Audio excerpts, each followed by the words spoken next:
go a long way to damage our sense of hearing, even after we are done working or retired. We've had a lot of cases or a lot of patients trooping into our facility complaining of loss of hearing because they used to work in a company where they were exposed to noise or large decibels which destroy their sense of hearing. So please, the earbuds protect or cut off these decibels or the higher or detrimental decibels of sound. Okay, so as much as possible, I would want to entreat each and every one of us. Anytime, there's one thing I also observed. Okay, whenever a noise is going to be generated at the working area, I hear a shout or someone says, we are going to work on this and this. So everybody should put on their earmuffs or their earplugs, which is a very good thing. So the person notifies each and every one of us. So the most important thing is to adhere to these regulations. Wear your earmuffs if you have one. Put on your earplugs in your ear. Do not take it off when the sound is being generated. Please, I hope we get it.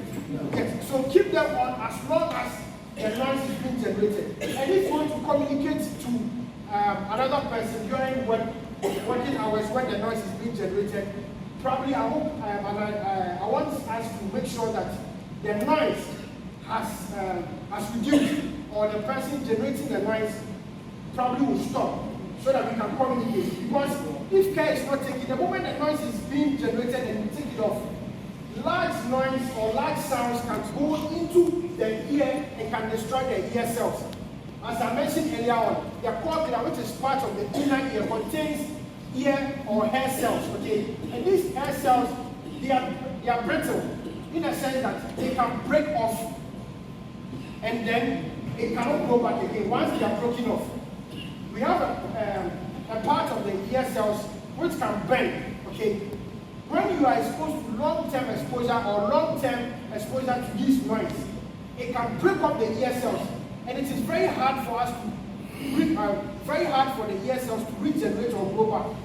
When this happens, you have a permanent hearing loss. And the sense of hearing as compared to the sense of sight, personally, I think the sense of hearing is much more important as compared to the sense of sight. It's arguable, but let me give you my reason. Why? Because I have an eyesight problem, okay? It doesn't take me much to be able to purchase or get these spectacles for myself. But if I have my sense of hearing damaged, a pair of hearing aids is cost around 6,000 to 8,000 Ghana cedis. If you've lost your sense of hearing, we are not even talking about a surgical repair, just the hearing aid to help you or to amplify the sound for us. It's very, very expensive. So let's take care of our ears. Let's make sure time and energy and caution is being put in taking care of our sense of hearing. Another thing that probably I want to talk about is the use of cotton bud. Most of us are fond of using cotton bud. As a matter of fact, most of us are probably addicted, quote unquote, to the use of cotton bud. Okay, anytime you are there and you feel itchiness, you just take feathers. Some even go to the extent of taking feathers or the pen cup to insert into your ears and start draining. Okay, this activity or this behavior is very detrimental. Please, it's very detrimental. What you are doing is that, I didn't bring a dummy. The risk is that once you continue putting these foreign bodies inside your ear, you end up perforating your tympanic membrane, what we call the eardrum. And once you perforate your eardrum, all of us here, we are adults. It is very, very hard for the eardrum to go back or to repair itself, unless it is a child below 12 years. So as an adult, if you have your tympanic membrane or your eardrum perforated, that's it. You start hearing noise. Has any one of us experienced hearing noise when you are not even at the workplace? You are about to sleep or in a very quiet environment. You start hearing noise in your ears. You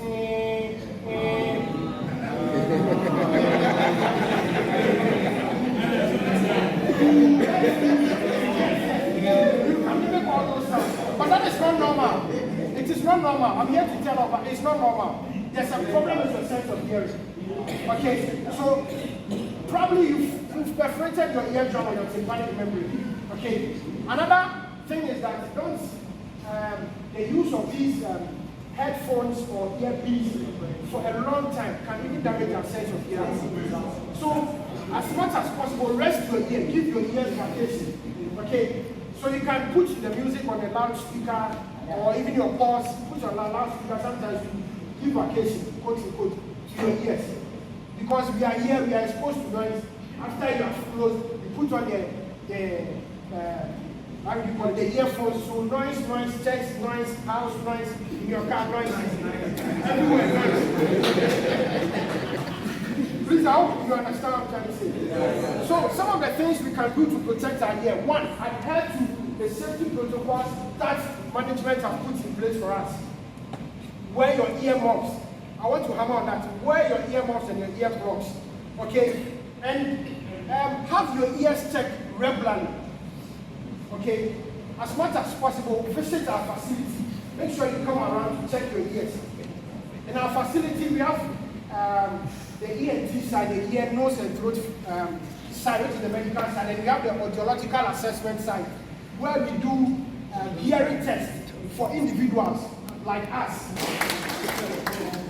I want to moderate now. Thank you for the presentation. We use those stuff into our ears because of the wax that are generated and the itches that we have. I know that there are procedures to wash our ears. So I just want to know how frequent and is it advisable to be washing your ears frequently at the specialized centers? Okay, so yes, the ear wax is by nature, okay. So the wax inside our ears actually protect our ears. That's one. Two, they prevent foreign particles. The environment is not so sterile as we know, from entering our ear and then damaging or getting infection. So, and with everybody, our ear canal or the glands in our ear are different. So the rate at which I produce cerumen or wax is different as compared to yours. So what I would say is that as much as possible, first you have to come to the facility, then we'll have an assessment of your ear canal. Then we can tell you, say, every 3 months, come to an ENT facility and have your ears washed. And with CRISPR, you don't use the traditional way of washing your ear. I don't know how many of you who have washed your ear at other facilities where they use the syringe. They just put in your ears and then they push the water inside. The danger is that the pressure that the health worker is introducing into your ear can also even perforate the eardrum. But in our facility, we have a sophisticated machine we call the Propulse. Very, very friendly and ear friendly. So you can just quickly remove the ears from the wax in your ears for you. So it's dependent, it's patient dependent. The medical officer in charge will have to talk to you about with regards to what he sees in your ear. Thank you. Please have an answer. Nice topic. I want to ask, how far should foreign materials be introduced into the ear? I ask because sometimes if we are romancing,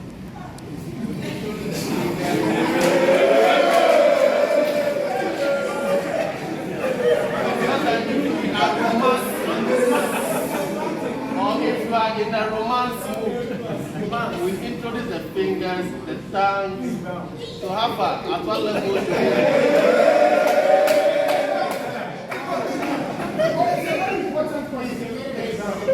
Thank you very much for your question. But what I was talking about is foreign bodies as in the sense of pointed objects, feathers, kill tips, or cotton buds, pencil. But the tongue, when you are romancing, okay, the tongue cannot go inside or as deep as those foreign bodies, the kill tips, the cotton buds, and all that. So that's friendly. But any other foreign body is truly prohibited. Do not insert any foreign body inside your ear. When you have itchiness, that's why we are here. We've been trained. Okay, that's why we are here to help. When you have itchiness, you come around. When you are feeling discomfort in your ears, you come to our facility. There are medications or procedures you do to relieve the itchiness, the pain, and any other unfavorable sign and symptom you are experiencing. Please, I hope I've answered the question. Thank you. Okay. I'm looking from the English, no problem. Number one there. CCR, as I said, the national here, the facility. What if there it will need any form of education here as most of the people that come to Krama, Masumaka, and anytime they are not for home. I'm here one. Yes, sir. Your mom go what you need to work. Who would I did national? And I did until your home, I did national here. This has get some free now. Let me free now today. I shall say. Is yeah, I thought you had to free. What is it? Okay, so I'll start with the fact that the cotton bat is it really necessary, or please the question? I want to know if how far you can go. How far you can go? Okay, so when you are experiencing the itchiness, okay, let me give you this home remedy. Say, if you are having or you're experiencing itchiness in the ear, and you have not had the time, or maybe by means of anything, you can't come to a facility. You know this anointing oil, olive oil. Yes,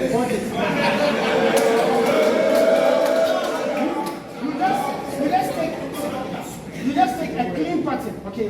A clean cotton. It should be sterilized, okay? So you can get cotton at any pharmacy shop. You get a clean cotton, just a portion, okay? Dip inside, you pour the olive oil on the cup and dip the clean cotton or the sterilized cotton so that it will soak the olive oil. Then you put 2 or 3 drops, then you massage this trigger part. Just like that. Okay. It will give you relief, a temporary relief till you report to a facility. Okay. And the second one, the tinnitus is a sign of noise-induced hearing loss. I'm sure most of us, 80% of us here, experience that tinnitus, the noise-induced hearing loss. Let me see by how those who experience that. All of us. So yes, it's a sign of noise-induced hearing loss. Okay. So once you're experiencing that one, you don't have any home remedy. Unless you come to a facility, they will prescribe some medications for you. Before we even prescribe the medications for you, we'll do a hearing test. Okay, then we'll talk to you about some of the ways and means to what we call psychotherapy, so that your mind will not go on the noise, so that you can be able to have sound sleep. Because some of us, our sleep pattern, you can't really sleep. It takes a long period of time for us to sleep because of the noise you experience. Thank you. Thank you. James. I have this question pertaining to the safety concern of the earplugs and the earphones. The earplugs, prolonged use of the earplugs, what is the adverse effect? For some of us, when we use some of the earplugs, we stick it down there. You have to push it down there and keep it there for a very long time. So if I'm using now for like a month, and I'm using an earplug just to cover the earplug, which one do you prefer that in a prolonged use should be good? Because some of them don't use method in, because we want to be sure that all our guys are safe after work when we are also on the time. I don't know whether I can say this, but it's a very important question to ask. There are disadvantages with regards to the use of these earmuffs and earplugs. As he has mentioned, some of us will experience discomfort such as pain and even communication issues. You want to talk to somebody, unless you take it out before the person can also hear you or before you can talk. But with Respect Hearing Center, we have this ear-friendly hearing protective device we call DB blockers. Okay, these DB blockers, when you wear it or you put inside your ears, it doesn't come with all those discomforts you have mentioned. You can use it for a long period of time without experiencing any itchiness, any pain, and you don't necessarily have to take it from your ears before you can talk to your neighbor or your colleague at workplace. So the earmuffs, even though you put it in your ears, it does not in its entirety prevent the noise from entering your ears and causing damage. But with the DB block, we are discussing about it. You made mention that in noise level, any noise above I'm asking, what are the physical features that you can see? Because we move in several environments where the noise level are high. How do you recognize that this noise level is above this decibel? Because you have a we have a way of measuring it. But to every measurement, we have the physical features. So what physical features can we see so that the whole So now